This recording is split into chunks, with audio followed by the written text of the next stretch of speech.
welcome back. So, Nintendoland.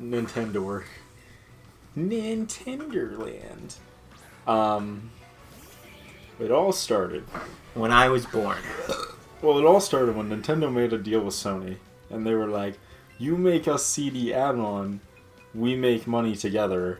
And Sony was like, "Hell yeah, we make you CD add-on, and then we make money together."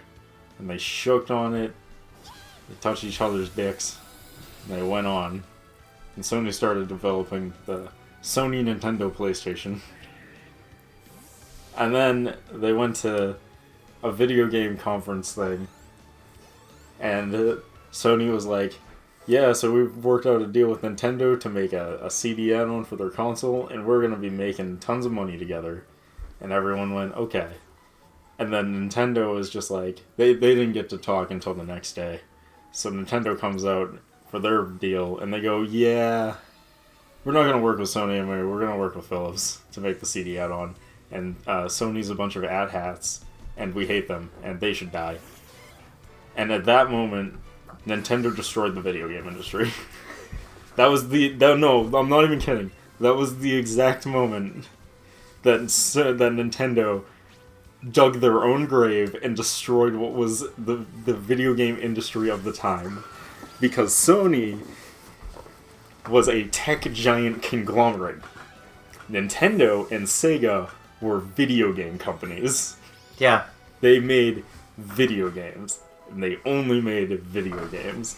And then Sony strolled in and was just like, I'm not even kidding, you know why we have the PlayStation 1? Why? Spite. Yeah. The owner, the CEO, the head owner of the Sony Corporation was so pissed that Nintendo would just blatantly disrespect them like that he was willing to spend... We're going with Chan, right? Yeah, we'll go with Chan. Okay. We're not going to use either of them anyways. It's not like it matters. Yeah, that's true. So, Sony was so pissed off that he was willing to spend millions and millions of dollars to make a game console that he didn't even care if it would be profitable just to spite Nintendo. This is not an over-exaggeration. This is literally what happens. So, whenever people There's an ace trainer in there. I'm going to fight him. Oh, well, just so I can. So whenever people were just like, Nintendo saved the video game industry, I'm also like, yes, they also single-handedly destroyed the video game industry the second time around. But whatever. Let's all praise them for being the hero. That's the other thing that bugs me. They're the hero of the story. Yeah, well, that they saved the video game industry after Atari ruined it, and it's like, do you know how long the video game industry, quote-unquote, died for? Take a guess. How long did video games stop being made and produced in America and being sold? How many 7 years. 2. 2 years. Wow. I know. And let me put it this way. The video game crash was so like, this happened, that most people didn't know it crashed. And so people told them it did. That's crazy. That's actually crazy to me. Yeah, it's fucking so stupid. So when people were like, Nintendo saved the video game industry, I'm like, no, they were in the right place at the right time. Yeah. Like, the video game industry wasn't dead, they just weren't making new games at the time. And let's be honest. It just took a new fancy box to convince people to buy video games again. And let's be honest, if Xbox had gotten into the gaming industry earlier... Yeah. Well, it's not even Xbox. It's the fucking... Atari wasn't even out of the video game industry. Yeah. It's just no one bought the 5200 because it was shit, and they were developing the 7800 to be the replacement, but Nintendo beat them to the market with the NES, so everyone says they saved the video game industry, when in all actuality, the 7800 probably would have done the same thing if it released just slightly earlier. Who knows? We'll never know, Yeah. because we didn't live in the weird time space that is that. Yeah, so the whole thing... Also, the video game crash only happened in this specific country. It didn't happen anywhere else in the world. That's there were the best still part. video games being That's made the best everywhere part, else. Chris. Yeah, it's like, doesn't make any sense. But they saved the industry. Of course. And then they single-handedly doomed it. Many years later.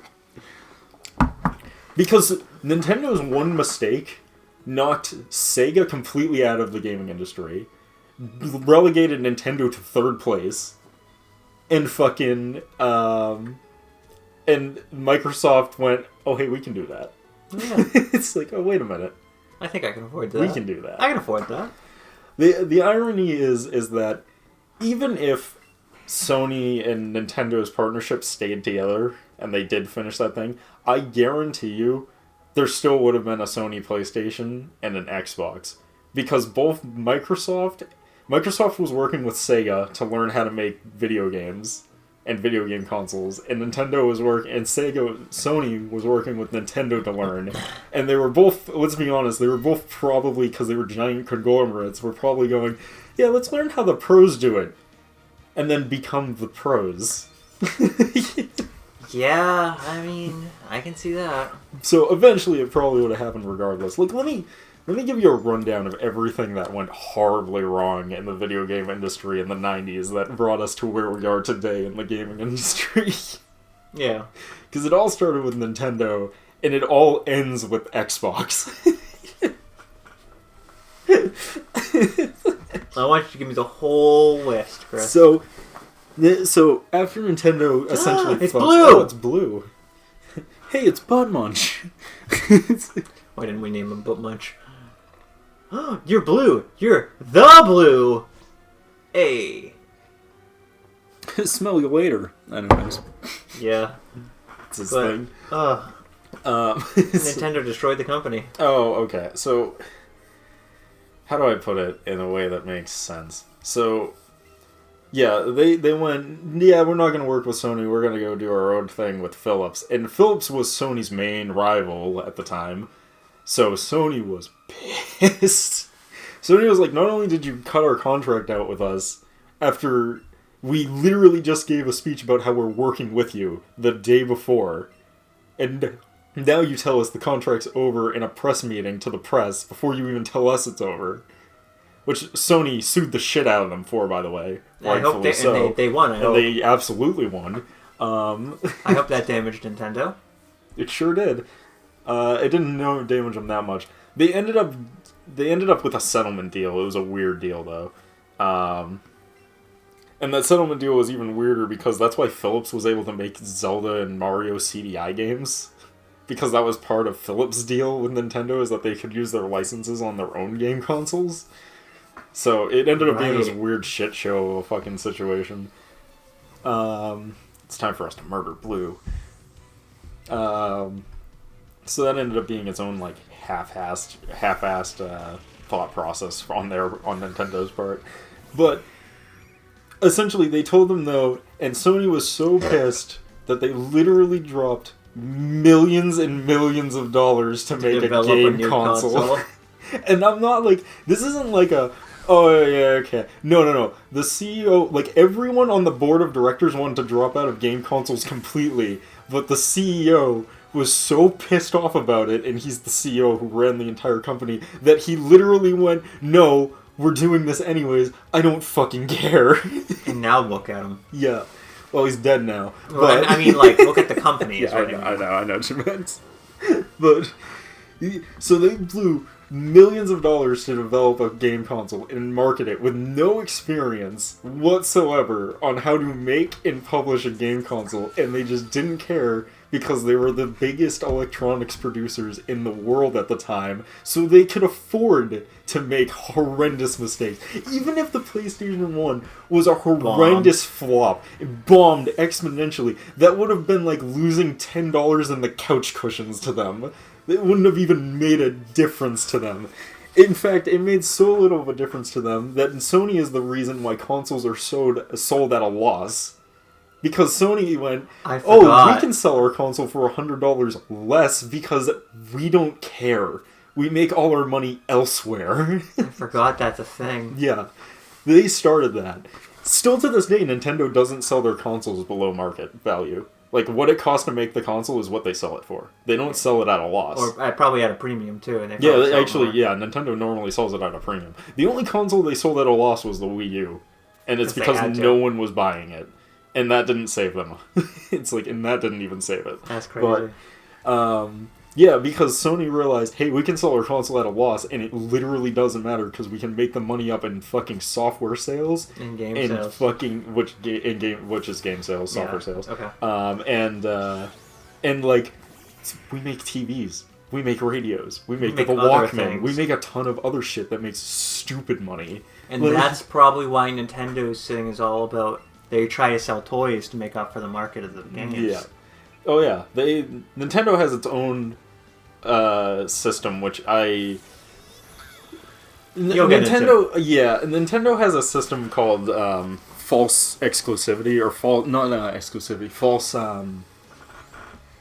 false scarcity is what Nintendo does. They only print a They certain only number. print a certain number of games to make it look like that game is always sold out. So then when people say it, they're willing to pay for it at full price because they might not see it again. Yeah. Even though You can get it visually. yeah, even though there's millions of them out in the wild. Yeah. They've been doing this all the way since the Super Nintendo. Yeah.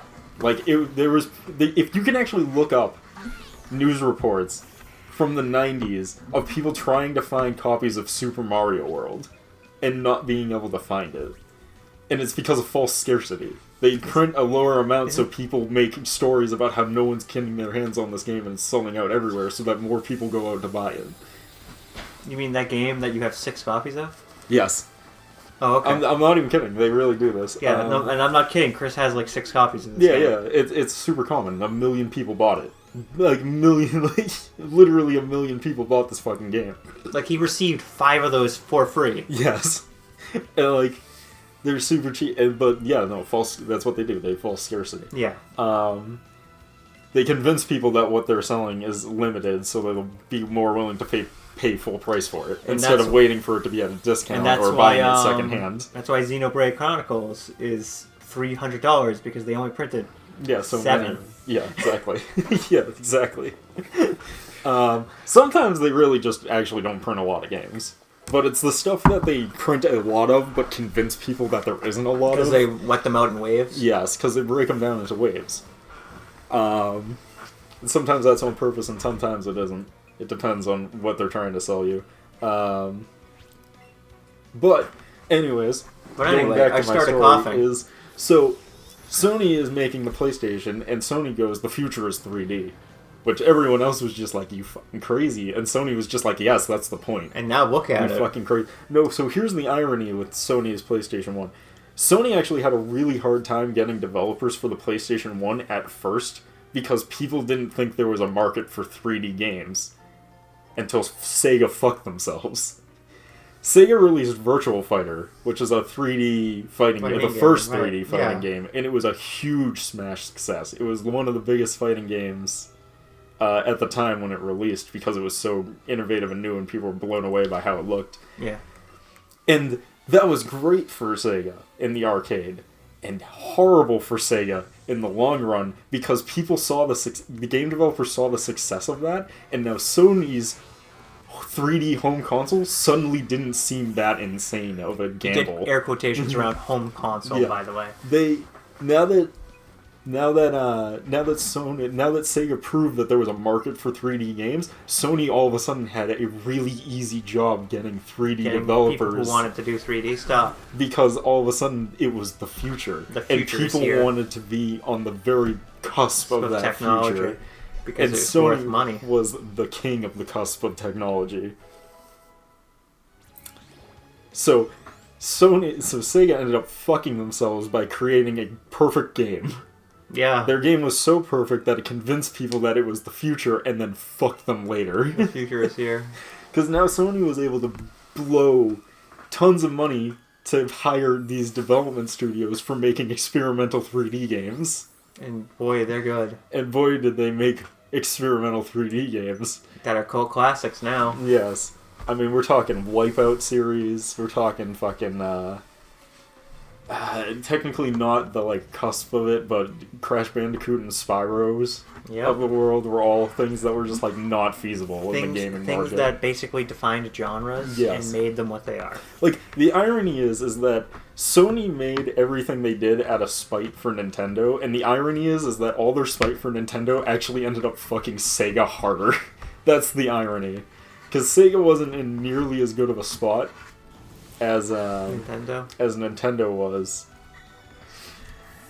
So when they came out, they had to like really compete with like they made a 2D powerhouse instead of a 3D one, even though 3D was the future. Even Nintendo knew 3D was the future, which is why they made the N64. Sega was the only one that missed the fucking boat on that, which is ironic because they were the ones that convinced people 3D was the future. And yet they somehow totally fucking whiffed the thought process on that. I'd expect nothing less than the people who made Sonic the Hedgehog. Yeah, honestly, like, of course they would fuck that up. And oh yeah. Technically, it was technically Sega's problems came from the fact that Sega of America and Sega of Japan were two completely different companies that were trying to do completely different things and hated each other. That's the best part. That's what cracks me up is like literally any bad decision Sega has ever made is normally because Sega of Japan said we need to do this, and Sega of America was like, that is stupid. Like, Sega of America, the N64 was almost the Sega 64. Because Sega of America is like, yo, this is the future, and Sega of Japan was like, nah, 2D is where it is at. I'm not even kidding. They really did this. That's so funny. So yeah, and then PlayStation undercut the Sega Saturn which has led to one of the funniest moments ever, where they're at like CES, and Sega gives their whole speech about the game. The Sega Saturn is going to be $300, and like, there's no way Sony's going to be able to make no, it was at $400, and they were like, there's no way that Sony's going to be able to make a console cheaper than this, and all this other shit. And then Sony just came out on stage. He had a whole fucking... The dude who was meant to give the speech at CES for Sony had a fucking whole speech planned out. It's like fucking a pile of papers he brought up to the thing. He walks up to the microphone and he just goes, $2.99, and then walks off. He literally didn't read any of the rest of his speech just to fuck Sega. That's the best marketing ploy ever. He literally says $2.99, walks off stage, and as he's walking off stage, everyone just erupts in cheers. That's the best shit. It's just hardcore. Like, $2.99. $2.99. What? And it just leaves. Our console's gonna be $400 and blah blah blah. Yeah. $2.99. $2.99. Fucking. That really fucked with Sega bad. And that was the beginning of the end of Sega. That was the Death Stone in Sega. Yeah. They didn't stand a fucking chance at that. Actually, technically they had a shot. The problem is that to try and keep up with Sony, they kept making worse and worse decisions to try and force a victory when there wasn't going to be one in the first place. Yeah. Thus destroying all market reputability they had. Like, just to try and compete with Sony's PlayStation, they decided to launch the console a year earlier, and only let certain retail stores know that. So then all the other retail stores went, fuck you, then we don't want any of your consoles. Period. Don't even ship us any of them. We're not buying any of them. And because they launched it a whole, like, fucking year earlier, they only launched the console with, like, 4 launch games, and most of them weren't good, because they were rushed to make this new made-up deadline that Sony of Japan just decided to go with out of the fucking blue. It would be different if, they did it in one country. Yeah. But they probably were like worldwide. No, they did it worldwide, and fucking Sega of America was just like, don't do this. This is a fucking terrible idea. And then they did it anyways, and then the head of Sony of America fucking resigned because he was like, this is a garbage fire and I'm getting out before it's too late. And then he went to work somewhere else. I think he went to work for Sony, actually. Of course.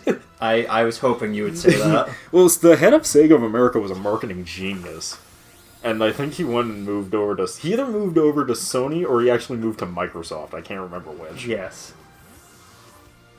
That's good, though. And the irony is that when he resigned, they hired Sony's marketer for the Sega system. The problem is that what that guy was using to market Sony doesn't work for Sega.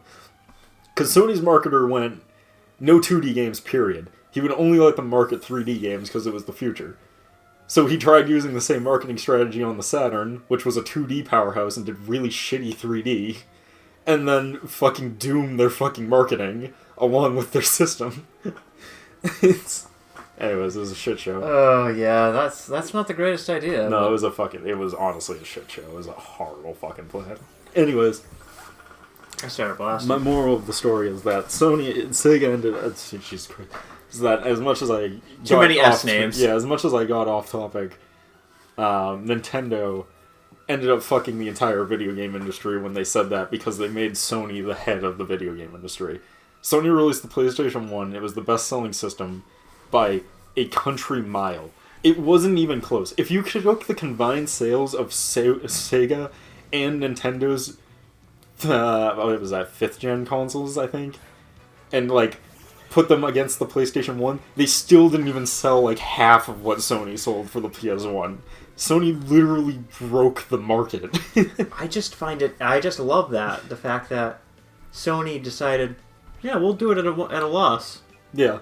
They just decided, we're going to war out of spite. We will do it at a loss because I don't care if we make money from this. We're fucking with Nintendo. And I don't know the numbers off the top of my head, but I'm assuming Sony still does significantly better than Nintendo with revenue. Yes. Because they're not just a game company. They're not just a game company, but Or also a toy company, the most sorry. important part, and this was one of those things that gets people, because people forget this, Sony developed CDs. CDs. With Philips, technically. Philips and Sony teamed up, which is funny because they're arch rivals, but they teamed up to create the CD. And because of that, whenever a CD is produced, Sony and Philips get a cut. royalties on that CD being cut. produced, which is why Nintendo took so long to make a CD-based console. Because they went from cartridge to... They went from cartridge to mini disc, which... and then to DVDs, which also Sony takes a cut of, because Sony invented DVDs and Blu-rays. That's what I thought. So Sony, anything that is on an optical disc, Sony gets a cut of that. And I mean anything. Movies, video games, music, all of it. Anytime a CD is produced, they get a cut of that fucking production. This is why I wish I was the guy who invented those things. Yeah. Sony is, as we call is that why the monster. Switch uses cartridges again now? I think in this case it uses cartridges because it's portable. Yeah. And CDs don't really work great on portable I don't consoles. know what Isn't that right, PSP? I don't know what you're talking about, I said sarcastically. Oh, dude. I don't understand why the heck they decided that, but I mean, it's alright. In all fairness, I thought they were cool. I thought they were too. People didn't like them, but it's not like they were bad. It's not like you were playing a game and if you hit a bump too hard, the game would just like stop running for a second. Like, it worked perfectly fine. Yeah. But yeah, it was a weird format for portableness. Yeah. You could carry games with you. Yeah. If you had a backpack. Yeah, to carry them. But yeah, fucking, So yeah, that was the day that Nintendo killed the gaming industry, because they created a literal fucking monster in Sony, who was really content with just making an add-on and moving on, until Nintendo was just like, nah, let's fuck with the multi-billion-dollar company, that'll be funny. Yeah, because Sony is based out of Japan, right? Mm-hmm. Like, that's where their main headquarters is. Yeah, they're a Japanese company. You know, they have Sony of America, Sony of probably other countries too. Yes. But they were founded and their headquarters is in Japan. Yes. And you'd figure they'd get along, but no. Well, you figured they wouldn't disrespect them like that, considering how, like, absolutely intense respect is in the Japan. Business world, in Japan alone, and especially in the business world in Japan. You're right. Because in Japan, you dishonor your family. You do not dishonor your business. Yeah, your business partner. Like, it's a bad call. It's a very bad call. It honestly is one of the craziest decisions I think Nintendo has ever made, and they absolutely got fucked for it. Oh yeah. Made even funnier by we only got a minute, but yeah, and like, how do I put it in a way that's yeah, actually, you want to call it here and then we'll go into it. All right, we'll have to pick this up in the next part. We'll see you guys then. Peace.